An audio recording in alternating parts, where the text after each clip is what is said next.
The last time that I was here, I talked with a woman who was probably, mid-50s, raising a grandchild, less than half a mile away from the crash, who told me she was making $13.50 an hour.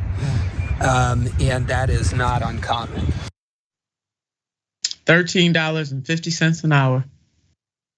And Ben, we couldn't even get the 117th Congress to raise the minimum wage to at least $15 an hour. And as we know, a lot of economists and other experts tell us that even that $15 an hour is out of date, it's out of touch, because it does not provide a living wage for people. And again, John sharing with us just what a working class community East Palestine is. I will forever be confused and confounded by the fact that lawmakers don't do everything to help the common man. That is who they are elected to help only.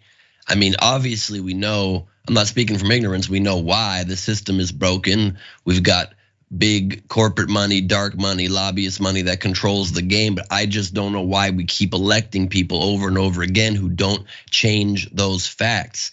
I mean, even just for appearances, you think you would raise the minimum wage so you could then tell your rich donors, oh, we're doing this, so at least we throw a little bit towards the common man, and then we got you, don't worry. They don't even do that. They don't even hide the fact that they're just in it for the big dogs, and that is just a reality we need to keep slowly but surely, like removing people one at a time, each election just inching the Congress towards the ability to change it. And I've always told people to go to representus.org.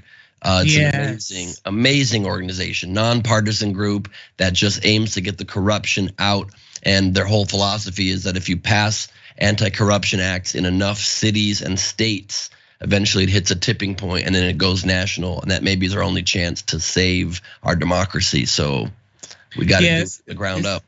We do. It's really a multi-front battle, and I don't want to talk in war because one is raging right now, but it is a multi-pronged fight that we have to engage in. And Represent Us is a wonderful, wonderful organization. Now, as part of EPA's legally binding order, Norfolk Southern will be required to, and let's put this up, EPA requires for Norfolk Southern, identify and clean up any contaminated soil and water sources, reimburse the EPA for cleaning services to be offered to residents and businesses, attend and participate in public meetings at the EPA's request, and post information online, pay for EPA's costs for work performed under this order. This is coming from reporting from CNN.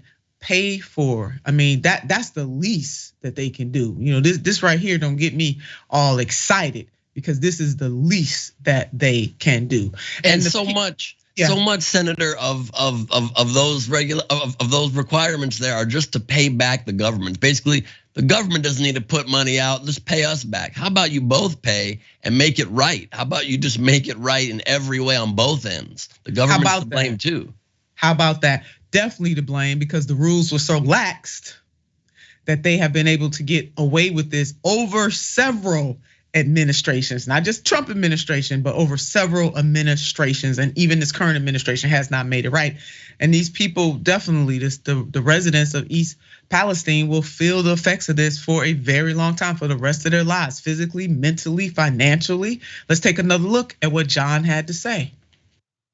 One of the really bad things about the president coming here is in the residents here. I mean, we're standing in a county right now that gave 79% of the vote to Donald Trump in the election. But when I showed up to the town hall, which Norfolk Southern canceled on, did not come to. Cowards. That's correct. I talked to a lot of residents, some who openly admitted and said, I support the former president, but they had a lot of rage at this company, as they should. I think. See, John used the word rage, as they well should. And I could feel that rage, and I could see it in their faces, and totally understood why they mad as hell. Now, you hear me on the show time and time again. One of my bosses used to say, if your hair is on fire, act like your hair is on fire. And those folks were acting as though their hair is on fire because they have been transgressed. And don't forget, in that clip, John Russell was talking about the visit by former President Donald J. Trump. He will be in East Palestine tomorrow on Wednesday. Let's put up this headline. Former President Donald Trump to visit East Palestine on Wednesday after train derailment. Due to heightened security measures and a significant number of street closures, East Palestine city schools will be closed on Wednesday.